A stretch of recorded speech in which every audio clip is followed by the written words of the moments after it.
नमस्कार साथियों, संस्कृति आईएएस के यूट्यूब चैनल पर आप सभी का स्वागत है। मेरा नाम चंद्रशेखर है। आज के सेशन में हम बात करने वाले हैं बजट की विधायी प्रक्रिया क्या है। इससे पहले की क्लास में आप लोगों ने ये समझ लिया था कि बजट कैसे बनता है और उससे पहले बजट से संबंधित जो इतिहास है इत्यादि बातों पर हम लोगों ने चर्चा किया था। चूँकि 23 जुलाई को बजट पेश होने वाला है तो उससे संबंधित जो शब्दावलियाँ हैं और जो कॉन्सेप्ट है उसको लेकर के ये एक सेशन शुरू किया गया है जिसका नाम है बात बजट की। तो चलिए आगे बढ़ते हैं और हम लोग एक बार देख लेते हैं कि बजट की विधायी प्रक्रिया क्या होती है। हम लोगों ने पिछली क्लास में चर्चा कर लिया था कि बजट निर्माण कैसे होता है, ये हो चुका है तो हम इस पर बात नहीं करने वाले हैं। अगली बात जो मैंने आप लोगों से कहा था कि बजट की विधायी प्रक्रिया इस पर हमें चर्चा करना है। तो जैसा कि आप लोगों को पता है, पिछली क्लास में मैंने आप लोगों से डिस्कस किया था कि बजट लोकसभा में पेश हो रहा है। लोकसभा यानी कि लोगों की सभा, और राज्यसभा का भी नाम आता है। राज्यसभा का सीधा सीधा सा मतलब है कि राज्यों का सदन या राज्यों की सभा, अर्थात यहाँ पर राज्यसभा में राज्यों का प्रतिनिधित्व होता है। तो बजट में जो मैंने आप लोगों से चर्चा किया था, आप लोगों को ये बात याद होगी कि यहाँ पर जो बजट है,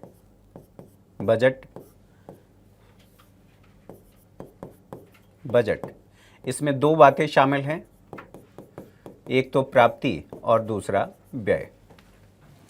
तो व्यय वाली विषय पर चर्चा कर लेते हैं और उसके बाद हम बात करेंगे फिर जो हमारा प्राप्तियों वाला भाग है। तो व्यय वाले विषय पर चर्चा होती है और संसद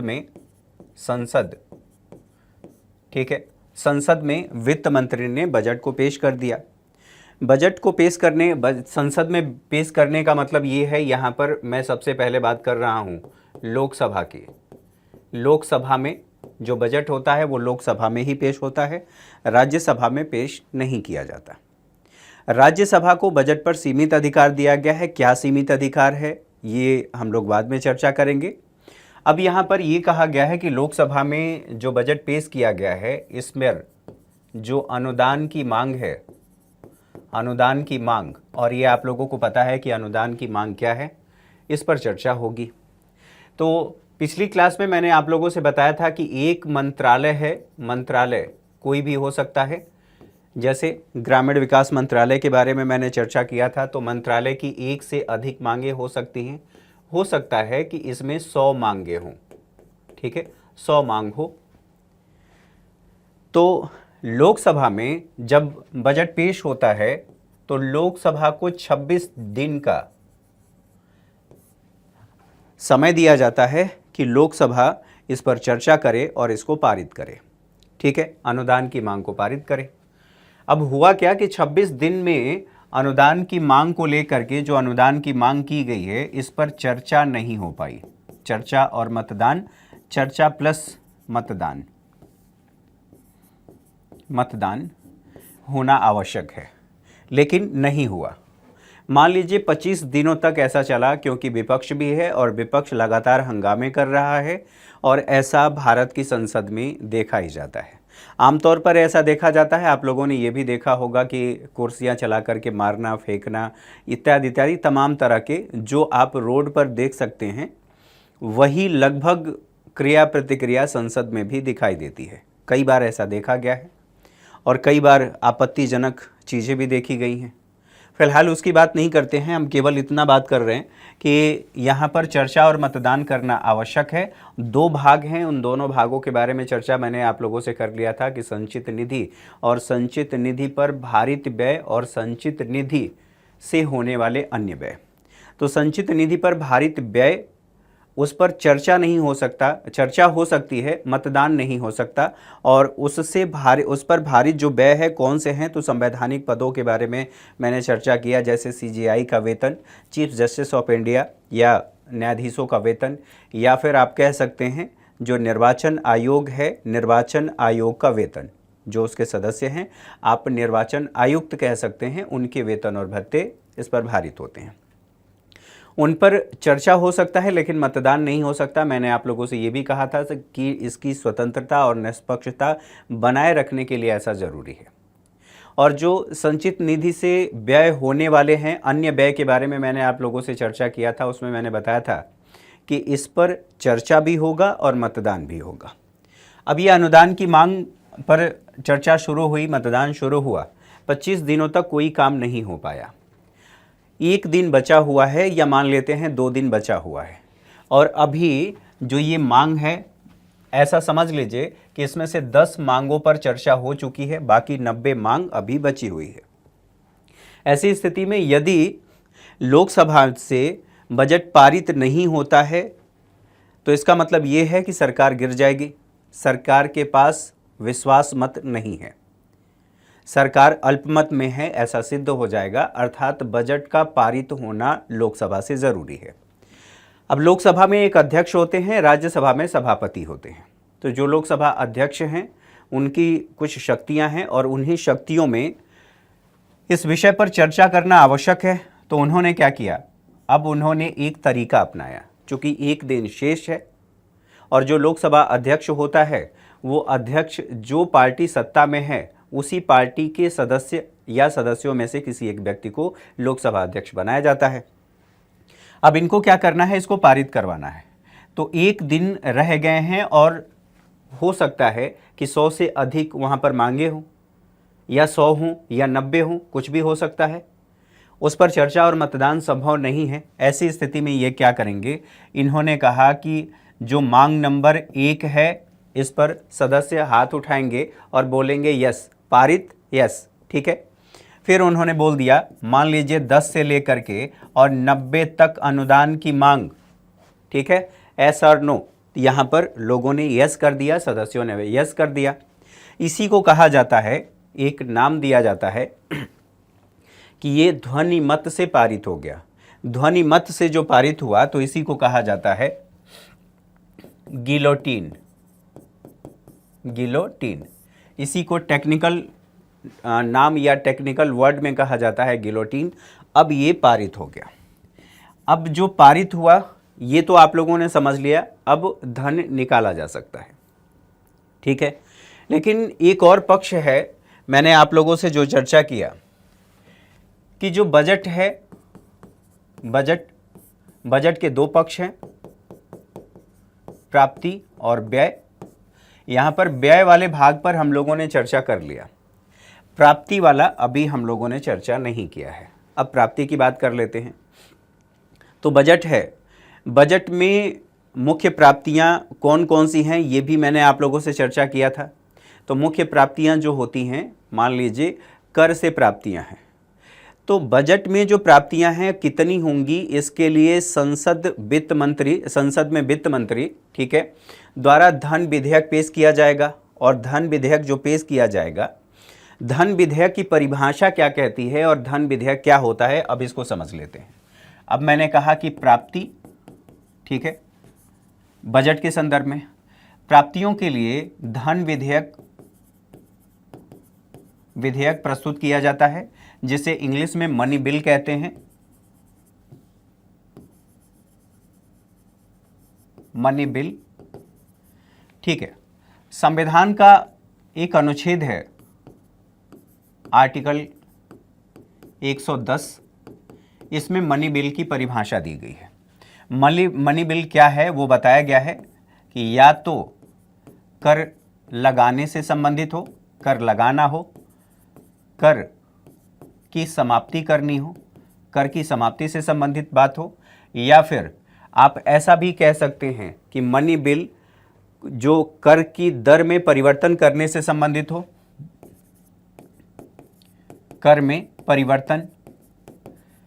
अगर ये तीनों बातें शामिल है तो उसको कहा जाएगा कि यह मनी बिल है। दूसरे शब्दों में कहूँ तो संविधान के अनुच्छेद 110 के अनुसार कर लगाने या कर में परिवर्तन या कर की समाप्ति से संबंधित हो उसे मनी बिल कहा जाएगा। लेकिन मनी बिल के संबंध में, मनी बिल कौन सा बिल मनी बिल है, अंतिम निर्णय लेने का अधिकार लोकसभा अध्यक्ष के पास है।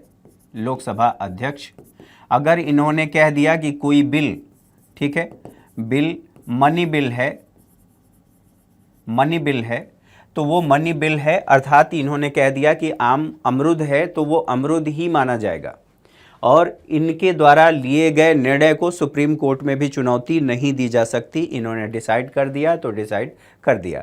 ये अपने आप में सलमान खान हैं, इन्होंने एक बार ठीक है कमिटमेंट कर लिया तो अपने आप की भी नहीं सुनते, ऐसी स्थिति यहाँ पर है। तो ये बात आप लोगों ने समझ लिया। अब ये बात समझने के बाद जो पेश किया गया है, लोकसभा में पेश किया गया है बजट, मनी बिल लोकसभा में पेश किया गया। आप ऐसे कह सकते हैं जो बजट पेश किया गया है, बजट के सामान्यतः ऐसे समझने के लिए दो भाग हैं, एक प्राप्तियां और एक व्यय से संबंधित। तो व्यय वाले पे हम लोगों ने चर्चा कर लिया है, प्राप्तियों के बारे में हम चर्चा कर रहे हैं। तो यह कहाँ पर पेश होगा? ये जो पेश किया जाएगा ये लोकसभा में पेश किया जाएगा। स्वाभाविक सी बात है, लोकसभा में इस पर चर्चा होगा, मतदान होगा और चर्चा मतदान के बाद इसे फिर राज्यसभा में भेज दिया जाता है। राज्यसभा को 14 दिन का समय होता है, ठीक है। 14 दिन में इन्हें निर्णय लेना है। निर्णय लेने का मतलब यह है कि अगर राज्यसभा ने 14 दिन में इसे पारित कर दिया या पारित नहीं किया, दोनों ही स्थिति, इनके पास दो अधिकार हैं, या तो पारित करें या फिर ये सुझाव दें। तो अगर इन्होंने पारित कर दिया तो अच्छी बात है, अगर इन्होंने पारित नहीं किया तो भी इसे मान लिया जाता है 14 दिनों के अंदर, 14 दिन बीत गए और इन्होंने पारित नहीं किया तो मान लिया जाता है कि राज्यसभा से बजट पारित हो गया है, ठीक है। इसके साथ साथ इनको जो अधिकार दिया गया है, ये संशोधन प्रस्तावित कर सकते हैं, ठीक है। संशोधन प्रस्तावित कर सकते हैं कि इसमें ये कमी रह गई है, इसको आप सुधार लीजिए। ये किसको करेंगे? तो लोकसभा को करेंगे। लेकिन लोकसभा बाध्य नहीं है कि इन्होंने जो प्रस्ताव दिया है उसे ये स्वीकार करें। लोकसभा के ऊपर है कि जो राज्यसभा ने सुझाव दिया है उसे माने या ना माने। मान लीजिए थोड़ी देर के लिए जो राज्यसभा ने लोकसभा को संशोधन प्रस्तावित किया है उस पर संशोधन इन्होंने किया है। संशोधन हो सकता है कि हो गया हो या इन्होंने संशोधन नहीं किया हो, संशोधन नहीं किया हो, दोनों स्थितियां हो सकती हैं। अब मान लीजिए आपके जहन में ये आ सकता है कि संशोधन किया तो संशोधन करने के बाद क्या राज्यसभा के पास दोबारा भेजा गया कि हमने संशोधन कर लिया, आप एक बार देख लीजिए? ऐसा बिल्कुल नहीं है। मतलब लोकसभा ने अगर राज्यसभा के द्वारा प्रस्तावित किए गए संशोधन को स्वीकार कर लिया और संशोधन किया तो भी यहां से पारित हो गया। फिर से इसको रिपीट कर रहा हूं, लोकसभा से बजट पारित कर दिया गया, ये गया राज्यसभा के पास। राज्यसभा के पास कुल 14 दिन का समय होता है वो डिसीजन ले। अगर 14 दिन के अंदर राज्यसभा ने कोई डिसीजन नहीं लिया तो राज्यसभा से इसे पारित मान लिया जाएगा।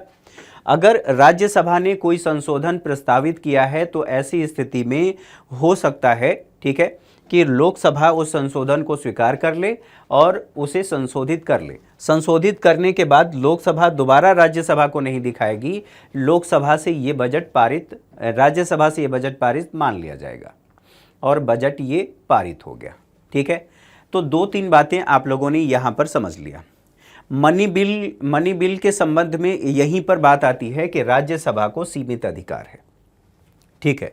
यहाँ तो बातें समझ में आ गई, ये सब सारी बातें कि ये क्या क्या सीमित अधिकार हैं और सीमित अधिकार क्यों हैं, और अगर सीमित अधिकार हैं तो फिर क्या समय बर्बाद करने की आवश्यकता थी, और समय बर्बाद करने की आवश्यकता अर्थात ये कोरम पूरा करना आवश्यक था तो क्यों था, ये सवाल बनता है। तो अब एक बार यहाँ पर चर्चा कर लेते हैं कि जो लोकसभा से पारित हो गया और ये चला गया राज्यसभा में, ठीक है। राज्यसभा को 14 दिन का अधिकार दिया गया है और 14 दिन के अधिकार के बाद ये पारित मान लिया जाएगा। अब सवाल ये उठता है कि राज्यसभा से पारित करवाना आवश्यक ही क्यों है जब राज्यसभा को ये अधिकार नहीं दिए गए हैं। तो पहली बात यहाँ पर समझिए, संविधान के अनुच्छेद 112 में कहा गया है कि राष्ट्रपति, ठीक है, राष्ट्रपति वित्त मंत्री से, वित्त मंत्री का उल्लेख नहीं है लेकिन ये कहा गया है कि राष्ट्रपति संसद के समक्ष वार्षिक वित्तीय विवरण रखवाएंगे। ये किसमें कहा गया है? संविधान के अनुच्छेद 112 में। कौन रखवाता है? राष्ट्रपति रखवाते हैं वार्षिक वित्तीय विवरण। अब चूंकि वार्षिक वित्तीय विवरण रखवाते हैं, ये कहाँ पर रखवाते हैं? तो संसद में रखवाते हैं। और संसद किससे किससे मिलकर के बनती है? तो यहाँ पर राज्यसभा है, लोकसभा है और राष्ट्रपति हैं। तो हम लोगों ने पहले ही चर्चा कर लिया था कि राष्ट्रपति की पूर्व सहमति से या अनुमति से बजट पेश हो रहा है, तो ये वाला ऑप्शन खत्म। अब दोनों सदनों से पारित होना चाहिए, तो दोनों सदनों में लोकसभा को अधिक अधिकार दिया गया है, राज्यसभा को कम दिया गया है। ठीक है, तो चूंकि संसद से पारित करवाने की बात है, तो संसद से पारित यानी संसद में दोनों सदन हैं, लोकसभा और राज्यसभा। एक तो पहली बात ये हो गई। दूसरी बात ये है कि जो लोकसभा है, लोकसभा का मतलब लोगों की सभा, वहां पर डायरेक्ट जनता से निर्वाचित प्रतिनिधि जाते हैं। ठीक है, तो स्वाभाविक सी बात है, लोकसभा लोगों की सभा है और राज्यसभा राज्यों की सभा है, राज्यों के प्रतिनिधि राज्यों की सभा है। तो राज्यों की सभा है, स्वाभाविक सी बात है, यहां पर राज्यों लोगों का प्रतिनिधित्व हो गया है। अब राज्यों का प्रतिनिधित्व आवश्यक है, तो राज्यों का प्रतिनिधित्व, ठीक है, राज्यों का प्रतिनिधित्व यहां पर हो गया। तीसरी बात यह है कि राज्यसभा उच्च सदन है। हमारी संसदीय व्यवस्था में राज्यसभा उच्च सदन है और इस सदन की अपनी गरिमा है। अगर आप ऐसा नहीं करते हैं तो इसका मतलब ये है कि आपने कोरम को पूरा नहीं किया है। राज्यसभा उच्च सदन, ठीक है। हमें क्या करना है? राज्यसभा राज्यों का प्रतिनिधित्व करता है, इसलिए भी आवश्यक है, और यहां पर कोरम पूरा करना भी आवश्यक है, इसलिए ऐसा किया जाता है। अब थोड़ी सी एक और बात चर्चा कर लीजिए। मान लीजिए जो मैंने कहा कि संविधान के अनुच्छेद 112 के तहत राष्ट्रपति संसद में रखवाएंगे बजट को। बजट पेश कौन करता है? तो वित्त मंत्री करता है। एक दिन पहले ऐसा हो सकता है, ईश्वर न करे ऐसा कभी हो, लेकिन भारत में ऐसा देखा नहीं गया है, फिर भी मान लेते हैं एक दिन पहले जो वित्त मंत्री हैं वो नहीं रही या नहीं रहे, है ना, कोई भी हो सकता है, मेल फीमेल। तो वैसी स्थिति में अब कौन बजट पेश करेगा? चूंकि बजट रखवाने का अधिकार, वार्षिक वित्तीय विवरण जिसका नाम है, राष्ट्रपति का है, तो यहां पर समझने की बात यह है कि प्रधानमंत्री की नियुक्ति राष्ट्रपति करते हैं, और प्रधानमंत्री की नियुक्ति जब राष्ट्रपति कर ले रहे हैं, उसके बाद प्रधानमंत्री की सहायता से या सलाह पर, आप ऐसे कह सकते हैं, राष्ट्रपति अन्य मंत्रियों की नियुक्ति करते हैं। तो चूंकि सलाह पर किसकी? प्रधानमंत्री की। तो आप यहां पर याद रखेंगे कि पीएम सलाह देंगे राष्ट्रपति को, ठीक है, राष्ट्रपति को, और राष्ट्रपति किसी व्यक्ति को मंत्री नियुक्त करेंगे, और जिसको नियुक्त करेंगे मंत्री, वही व्यक्ति, ठीक है, वो व्यक्ति अब रखेगा। ऐसा हो सकता है कि राष्ट्रपति प्रधानमंत्री को ही ये अधिकार दे दें और प्रधानमंत्री ही बजट पेश कर दें। यहां पर आप लोगों ने बातें समझ लिया, ये सारी प्रोसेस आप लोगों को समझ में आ गई। अब बात आती है, यहां पर एक और शब्द आता है जिसको कहा जाता है वित्त विधेयक। तो वित्त विधेयक में धन विधेयक से संबंधित जो प्रावधान होते हैं, धन विधेयक तो इसमें शामिल होता ही है, इसके अलावा जो अन्य प्रावधान होते हैं वो भी वित्त विधेयक में शामिल होते हैं। केवल इतना समझ लीजिए, वित्त विधेयक, इसमें दो बातें, धन विधेयक प्लस अन्य प्रावधान इसमें शामिल होते हैं। केवल इतना बजट के लिए इतना ज़रूरी है। अब बात आती है कि एक और होता है जिसको हम कहते हैं विनियोग विधेयक। विनियोग विधेयक, अब ये विनियोग विधेयक क्या होता है यहां पर समझिए। मान लीजिए संचित निधि, इसके बारे में हम लोगों ने चर्चा कर लिया है। संचित निधि, राज्यों की संचित निधि अलग होती है और केंद्र की संचित निधि यानी भारत सरकार की संचित निधि अलग होती है। अब यहाँ समझने वाली बात यह है कि संचित निधि, यहाँ प्राप्तियाँ, जो प्राप्तियाँ होंगी ये संचित निधि में जाएंगी और जो व्यय होगा यह संचित निधि से होने वाला व्यय है। ठीक है, ये दोनों बातें समझ में आ गई। जो अनुदान की मांग की गई है, अनुदान की मांग संसद से पारित हो गई। ठीक है, संसद से अनुदान की मांग यह पारित हो गई। पारित हो गई। पारित होने के बाद अब आप बताइए, क्या ये पारित हो गया तो इसका मतलब ये हुआ कि धन आपको मिल गया, मतलब सरकार को मिल गया? ऐसा तो नहीं है। अब इसके लिए ये केवल पारित हुआ है, एक विधेयक पारित किया जाता है, विधेयक जिसका नाम है, मैंने कहा, विनियोग विधेयक। अर्थात संचित निधि से धन निकालने के लिए जो विधेयक पारित कराया जाता है उसे कहा जाता है कि यह विनियोग विधेयक है। संचित निधि से, ठीक है, धन निकालने के लिए जो विधेयक पारित कराया जाता है, अर्थात ये कोरम है। यहाँ कोरम के तहत मतलब ये विधेयक पारित किया कराया जाता है। और ये पारित कहाँ से होगा? तो संसद के दोनों सदनों से ये पारित होना आवश्यक है और पारित करा करके तब जा करके यहाँ संचित निधि से धन निकाला जा सकता है। अब बात ये है कि इसके माध्यम से हमें क्या पता चल रहा है? इससे ये पता चल रहा है कि संसद का अप्रत्यक्ष नियंत्रण होता है। अप्रत्यक्ष नियंत्रण किस पर? संचित निधि पर। संचित निधि यानी कि भारत की संचित निधि पर संसद का अप्रत्यक्ष नियंत्रण होता है। कहने का मतलब ये है कि बिना ये विनियोग विधेयक पारित किए आप संसद से धन, संचित निधि से धन नहीं निकाल सकते। भले ही अनुदान की मांग पारित क्यों न हो गई हो, लेकिन विनियोग विधेयक पारित करना आवश्यक है और तभी संचित निधि से धन निकाला जा सकता है। यहाँ तक बातें समझ में आ गई होंगी। और जब ये बातें समझ में आ गई तो सामान्यतः जो विनियोग विधेयक होता है दोनों सदनों से पारित हो जाता है। अब ये आप लोगों ने समझ लिया इसकी पूरी प्रक्रिया क्या है, कैसे कैसे ये सारा काम हो रहा है। अब जो अगला पार्ट है, अगला पार्ट यानी जो मैंने आप लोगों से चर्चा किया था कि हम बजट के संबंध में क्या क्या बातें पढ़ने वाले हैं, तो मैंने बजट के बारे में आप लोगों से कहा था कि इसका इतिहास हम समझेंगे, इसका निर्माण समझेंगे और निर्माण के साथ साथ यहाँ मैंने कहा था कि विधायी प्रक्रिया और बजट की संरचना के बारे में हम लोग जानने वाले हैं। दो बातें यहाँ पर क्लियर हो गई। अब हमें बात करना है बजट की संरचना कैसी होती है और बजट की संरचना क्या है।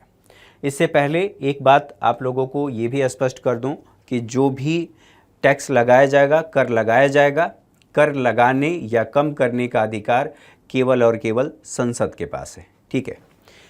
बजट की संरचना, चलिए, बजट की संरचना के दो भाग हैं। यहां पर मैंने कहा राजस्व बजट और पूंजीगत बजट। जो राजस्व बजट है पुनः इसे दो भागों में बांटा जाता है। एक है राजस्व प्राप्ति या प्राप्तियां कह सकते हैं क्योंकि प्राप्तियां कई हैं। ठीक है। और यहां पर कहेंगे राजस्व व्यय। ठीक। दोबारा जो पूंजीगत बजट है इसको भी हम दो भागों में बांट करके देखते हैं। एक को कहा जाता है पूंजीगत प्राप्ति और पूंजीगत व्यय। जो राजस्व प्राप्ति है इसको दो भागों में बांट करके देखा जाता है, दो भागों में बांट करके समझते हैं। एक को कहा जाता है कि कर राजस्व, राजस्व प्राप्ति, और दूसरे को कहते हैं गैर कर राजस्व प्राप्ति। ठीक है, तो ये तो हो गई इसकी संरचना। इसकी संरचना के बारे में, चूँकि ये केवल ये सेशन बजट की विधायी प्रक्रिया से संबंधित था, इसलिए हम लोगों ने यहीं तक आज इस सेशन में चर्चा करना है। अगली क्लास में जो बजट की संरचना है, बजट की संरचना के बारे में डिटेल में चर्चा करेंगे। आप उस सेशन को ज़रूर ज्वाइन करें। आज के सेशन में मेरे साथ इतना ही। अगली क्लास में मुलाकात होगी, तब तक के लिए नमस्कार।